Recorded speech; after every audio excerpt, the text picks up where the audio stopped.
ఇట్లుందంటే సన్నగా అంత బాబా క్యాకేసిందంట రండి రండి అని వాళ్ళందరూ వచ్చేంత వరకు ఆ పిల్ల లేదు. అందరినీ పిలిచింది రండి రండి అని క్యాకేసింది. వాళ్ళందరూ వచ్చేంత వరకు పిల్ల లేదు ఈడ లేదు మాయమైపోయింది. నువ్వు వచ్చిన వాటికి నాకు చూడలేదు. అందరూ అంటున్నారు కదా వచ్చింది పిల్ల అని.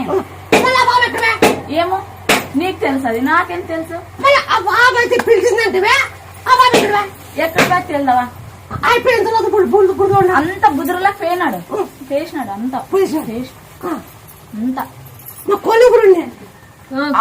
బయటికి తీసుకున్నాక అంత నీళ్ళు కొట్టినారు. ఎదుకి కొట్టినాక అప్పుడు ఊపిరి తీసుకున్నాడు. చూడలేదు ఎక్కడ పిల్ల లేదు. జనాలు అందరు కలుసుకున్నారా పిల్ల లేదు.